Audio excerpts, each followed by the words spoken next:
کم جماعت کې چې د بابا بانګ وي نو د دې جماعت نه ګس طرف ته د یو یهودي کور نو پخوا خو لوډ سپیکر نه وي نو خلکو به بانګ یا په اوچت ځای باندې وي چبوتره به زمونږ په دې جوماتونو کې ما ته یاد دي تاسو ته به م یاد دي چې د بانګ دپاره به خلکو اوچت ځای جوړ کړی و دوه درې پوړی اوچت خلک به هغې ته ختل نو بانګ به دا باباجي د مشر سړی دی او په هغه مناره کې بانګ وی ټول عمر به بانګونه وي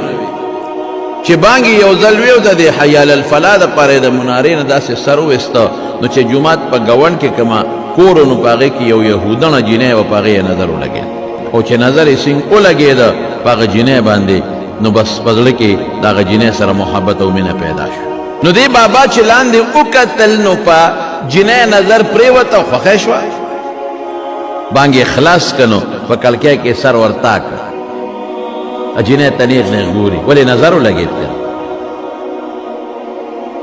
چې جینۍ ته ګوري هغې ورته خیال شو هغې ول اواز ورکړه باباجي دا څه کورې پردو کورونو ته ګورې شرمېږې نه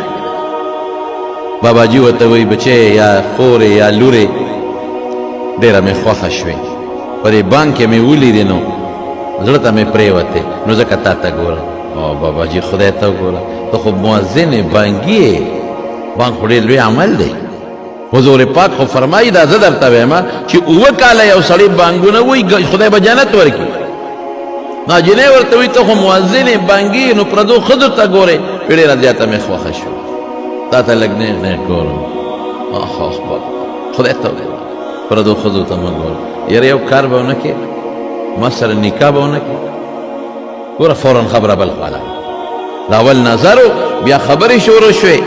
بیا فورا نکاح به ونه کړې او تی بابا ځان ته مه ګوره ما ته مه ګوره زه خو ستا د نوسۍ نه د کړوسۍ په ځای یم نو ته شرمېږې نه چې دا خبرې کوې وی دا څه خبره ده چې د ما ستا رضا وي نو پکې د بل چا څه کار چې د 2 کسو رضا وي نو بیا د قاضي پکې څه ضرورت دی زه خوشحاله یم ته خوشحاله نو عمر ته پکې څه وایي هېڅ خبره نشته دی وایي ګوره باباجي عمر مې دیم زیات دی زه کشر یم او ته مسلمان او زه په بل دین یم په یهودیت یم وایي دا څه خبره نشته زمونږ په دین کې یهودیانو سره خو نکاح جایزه ده مسله یې مولا راوویسته یهودي جینۍ سره او یا عیسائی جینۍ سره خو نکاح جایزه ده او جینۍ ورته څه وایي او ورته وایي وایي ستا په دین کې خو یهودنې سره نکاح جایزه ده خو زما ضمیر مال اجازت نه راکوي چې زه بغیر د یهودي نه بل چاته په نکاح شم بې د یهودي نه بل چا سره نکاح نه کړم ستا په دین کې جایز وي که ناجایز وي تا مړه لکه دې خوا نیغې ګورې شرمېدلې یا چې دا جینۍ تنګه کړه دې بابا نو جینۍ ورته یو شرط کېښود وایي ښه ده یو کار وکړه عمر د ما ستا خو ډېر فرق لري خو زه که ستا ډېره خوښ یم کوم د سره واده نکاح د سره نن کوم راځه بېګاله دې ښځه یم خو په دې شرط چې یهودي کېږي به که دا شرط قبلوي چې یهودي کېږي رامې در نشي د جینۍ دا خیال و چې دا دې شرط مې ولګو چې ده خو 80 کالو نه وړېدلی دی دې به چېرته ایمان پرېږدي وایي ښه دی دا خو ډېره ګرانه ده ما خو بلا منځونه او روجې او ما خو بانګونه دا نه کېږي وایي چې دا نه کېږي مهرباني وکړه سترګې بل خوا واړوه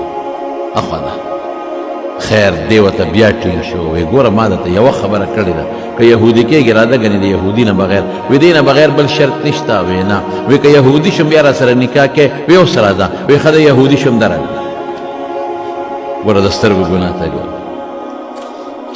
زه ایمان مې پرېښو یهودي شم درلم خو چې دا خبره وکړه او ښه د خوشحالۍ نه را روان و چې پېغله جینۍ مې په نصیب کېږي نو په هغه منارې په هغه پوړی کې خپه وښوی ده غرض لاندې راغی دا سټې ولګېد مات شو خدای مردار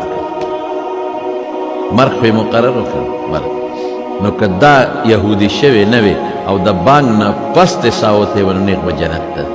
یاره واقعي رسول الله مبارک فرمایي وی ډېر کله ته د یو انسان او د جنت په منځ کې به یو لشمدلي اخر کې به دې داسې کار وشي چې د جنت په ځای به دوزخ ته